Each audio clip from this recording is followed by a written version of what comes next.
Dalem gua sik Bang. Nggih, nu sewu anu berarti. Tunggu kan.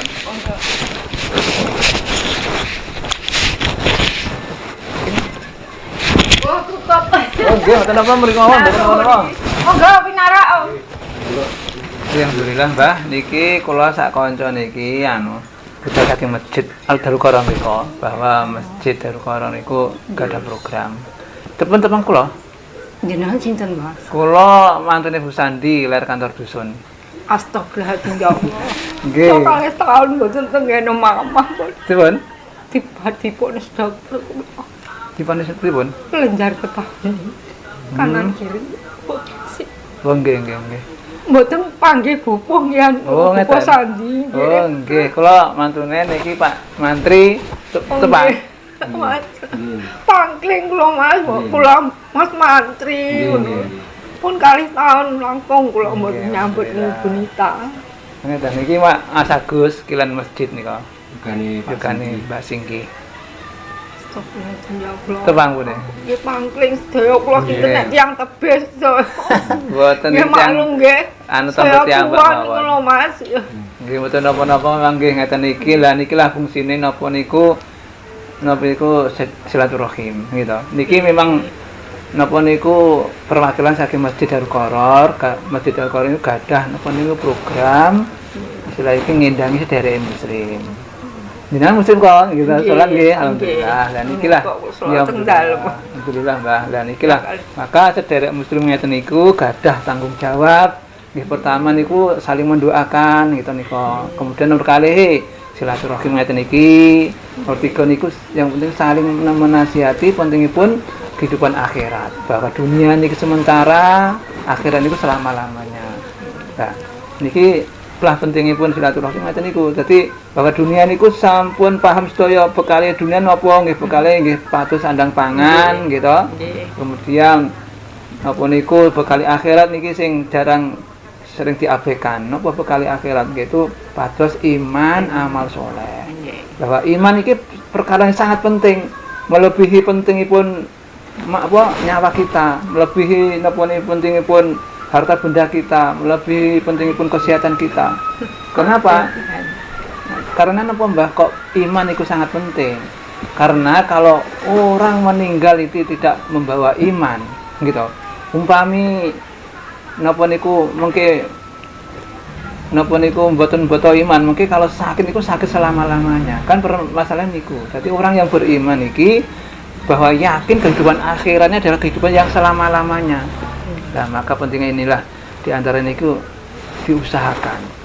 Terus iman niku syarat masuk surga. Orang amalnya setinggi langit kalau tidak beriman kepada Allah Subhanahu wa taala bahwa Allah yang menciptakan dunia dan seisinya, Rasulullah adalah utusannya, kalau tidak beriman seperti ini nanti amalan apapun tidak diterima oleh Allah. Makanya iman ini adalah kuncinya masuk surga. La ilaha illallah itu kunci masuk surga gitu. Alhamdulillah.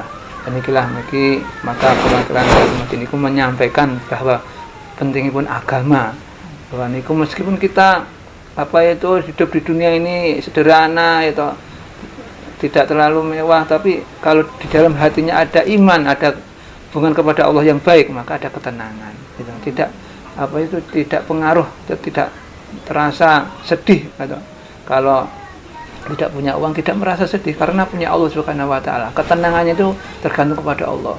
Dia itu menggantungkan kepada Allah. Semakin dekat kepada Allah maka dia semakin tenang, semakin nyaman, semakin terasa damai ngoten niku. Tapi kalau orang tidak membawa iman, tidak membawa agama dalam dirinya ini, kalau susah mati susah yang sangat mengenaskan. Itu tidak beriman, susah di dunia, susah lagi di akhirat. Ini yang sangat menyedihkan. Tapi kalau orang kaya nggak bawa iman, nanti susah di dunia, ya kan? Kelihatannya enak di dunia, tapi enaknya di dunia seperti itu. Orang yang senang itu seperti naik mobil, kalau duduk-duduk enak, ber-AC, tapi depannya itu jurang. Apakah mau itu orang naik mobil, kemudian tahu-tahu di depannya itu ada jurang, kan akan menyiksa dirinya sendiri. Itulah orang kaya yang tidak beriman. Tapi kalau orang yang beriman, yakin kepada Allah, mengamalkan perintah Allah, inilah apapun keadaannya tidak berkesan. kaya atau miskin tidak masalah. Yang penting saya bisa mengamalkan perintah Allah Subhanahu wa taala. Inilah gitu. Ini bedanya orang yang beriman sama yang tidak beriman. Maka ini perkara yang sangat penting, melebihi kenapa itu kesehatan kita. Kalau kita sakit, umpama sakit, tapi kalau sakitnya orang beriman, ini akan menggugurkan dosa-dosa kita. Gitu. Enak jadi orang yang beriman kehidupannya baik. Bahwa orang yang beriman, orang yang taat kepada Allah itu apapun keadaannya dia itu adalah diberi keadaan yang baik.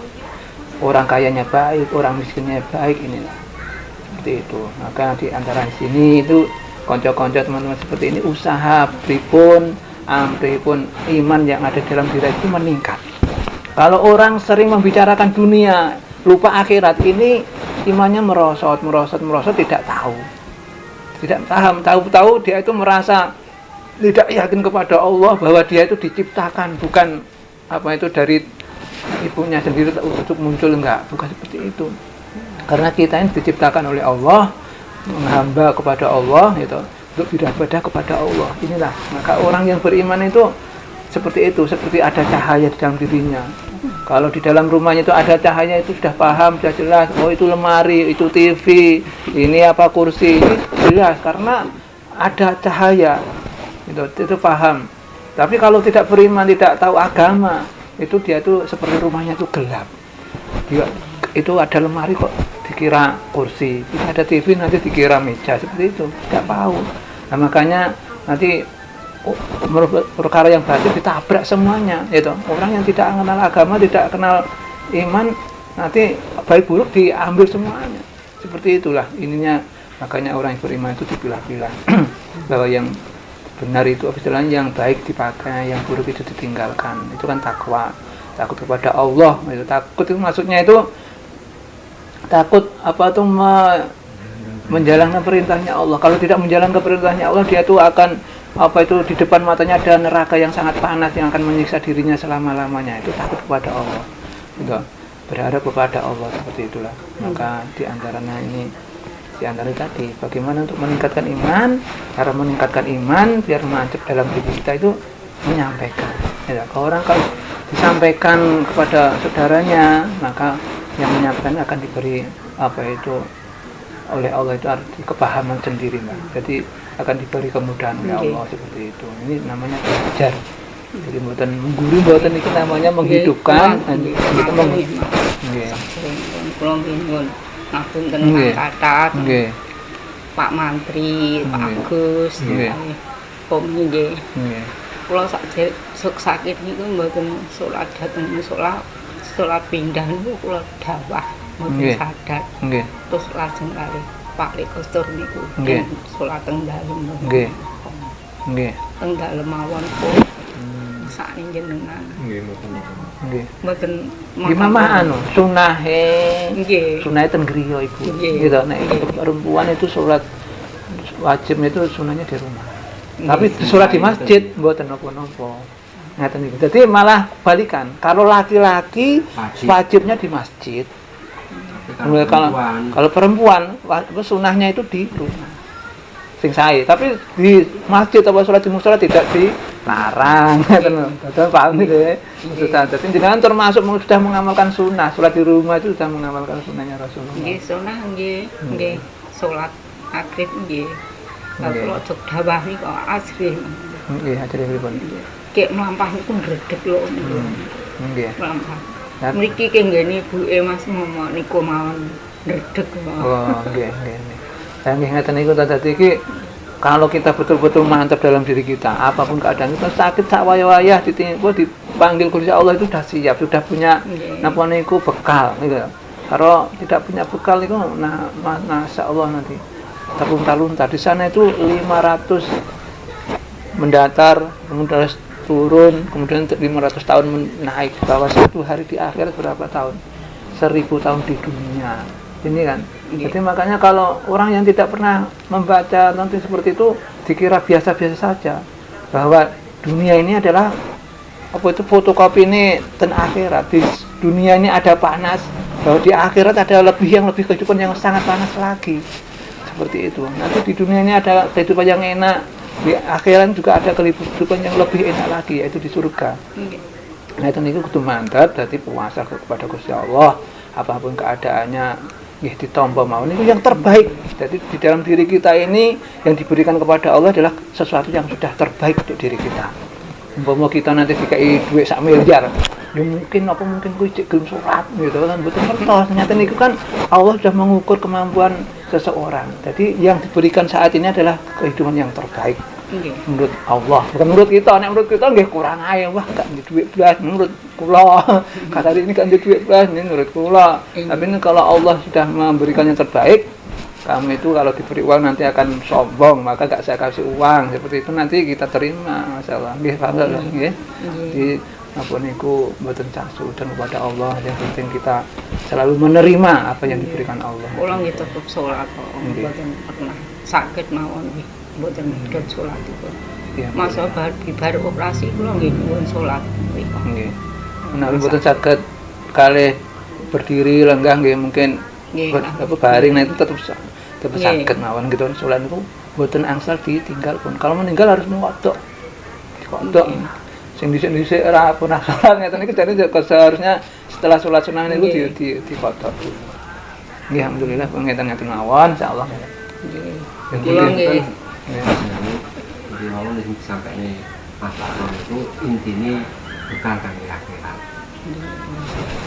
Kita harus iman pada Allah. Ngeten jenengan sakit nggih. Nggih. Jenengan nek purun niki ngeten. Nggih insyaallah nek panjenengan nggih judul jenengan saged sembuh. Nggih. Sakite teng pundi teng mriki nggih? Mriki kanan kiri. Niki kata-kata istighfar, nggih, istighfar astagfirullahaladzim. Macam niku mungkin nek jenengan purun selawat mon. Selawat sekawatah ada salawat kata mungkin nyuwun Gusti Allah nyuwun kesembuhan. Selawate pipun? Shallallahu ala Muhammad, shallallahu ala Muhammad, shallallahu ala Muhammad. Ngoten sekawatah. Nggih. Terus sekawatah. Betul-betul niku nek jenengan dalu ngoten selawat kata saged 5.000. Ngoten niku, jenengan nek nyuwun Gusti Allah sungguh-sungguh. Dadi pun kok akeh pun mikir akeh. Wis selawat pun sekawatah shallallahu ala Muhammad. Wis konsel mungkin nyuwun Gusti Allah. Panjenengan kesembuhan sakit saya yang ada di leher iki. Insyaallah mungkin pertolongan kula ngantos nangis. Lah nggih, niku selawat niku sing kathah. Selawate sing kathah. Kalih istighfar nggih. Istighfar niku maksudnya ngeten. Nek rumiyin kita niku gadah napa nggih kesalahan niku mungkin yang kita kerjakan sendiri bisa, kesalahan dengan orang tua bisa, mungkin kita kesalahan dengan saudara-saudara kita atau tetangga-tetangga kita. Pokoknya apa sing nanti disalah iki diketok ning Gusti Allah. Allah saya nek dalem pun aten ampun. Ngoten niku pripun, Pak? Nipun mboten satibaan penggalih daten niku ngenten, Mbak. Umpami kula kalih jenengan gadah omongan ingkang mboten sae tiyang. Loh niku bagi orang yang beriman yakin kepada Allah itu ada balasannya. Itu malah kalau kita itu mendapat suara niku berlapang dada. Berlapang dada. Kula nek ngertos tiyang niku panas kula. Niku wawa niku. Pernah sedaya mawon nggih pernah nggih ngeten niku maksudnya ngeten. Niku yang panas itu adalah apa itu setan atau jin yang ada di dalam diri kita ini yang tidak apa itu menginginkan. Tapi orang yang beriman gitu. Jadi kita itu yakin kepada Allah itu menggugurkan dosa-dosa kita. Kalau kita didolimi orang di apa itu di di boten enak boten yang itu malah yang napa niku yang untung diri kita. Kenapa yang untung? Itu semua beban kita yang di akhirat sudah berkurang lewat orang yang mencela diri kita atau orang yang menyakiti diri kita. Kalau dia itu nanti masih belum minta maaf atau masih belum nanti di akhirat kebaikan dia itu akan kembali pada diri kita, akan diminta kepada kita. Kamu dulu sudah menyakiti saya, kemudian kalau kamu disiksa itu akan kebaikannya akan kembali pada disiksa di akhirat. Kalau itu habis kebaikannya dimintai. Ya itulah orang yang jadi orang Islam, orang iman itu santai mawon, disakiti nggih guyang-guyu mawon, gak paham dia kenapa, karena dibalik itu gitu. Mbah Yem. Mbah Katinem nggih. Mbah Katinem ganteng lho. Nggih. pun meninggal nggih. pun Terus nika Mbak Nu nika Nunu nika Mbak Nu tesih marinem to Nu marinem. nggih. Tesih marmi nggih tesih. Marmi niku sing griyane pundi kalian? Niki ngajeng ngene Pak Uda niki. Oh, Pak Uda iki manggone teng mriku. Nggih, mantune Oh. Mbok Tapi Marmi. niku griyane Pak Uda nggih. Nggih sing ngajeng wingking mboke. Mboke manggone teng pundi? Wingking dalem sing Oh, wingking. teng wingking nggih. Niku nggene Marmi. Nggih. Lah nek sing ngene Nune niku. Wingking malih. Oh, dadi etandalan nggih. Nggih. Etandalan iki ngen Pak Uda, ngen Marmi, ngen Nu niku nggih. Nggih. Nu niku namine sinten? Marinem. Marinem. Nggih nek yogane Mbah Katinem ganteng niku katemi. Mboke suci. Tapi niku rondo sedaya nggih. nggih janda. Niki Marmi janda nggih. Nggih. Terus kalih ngene Marinem janda. nggih. Katemi nggih janda. Katemi. Nggih, katemi yogane Mbah Katinem ganteng. Niku griyane nggih tane niku. Kilene Marinem. Oh, kilene ngajeng nggih berarti. Nggih adike Pak Parni. Nggih niku Pak Parno. Nggih, nggih. Mbak Yuni. Niku nggih sakit to. Sakit nih. Sakite gula. Oh, nggih. Badane pun. Nggih, Suwun senawan atau Oh nggih, kula nggih matur suwun sanget Nggih. nggih Mas. Assalamualaikum. Nggih. Kula titip salam teng Dupuh. Oke, Allah. Kali Mbak.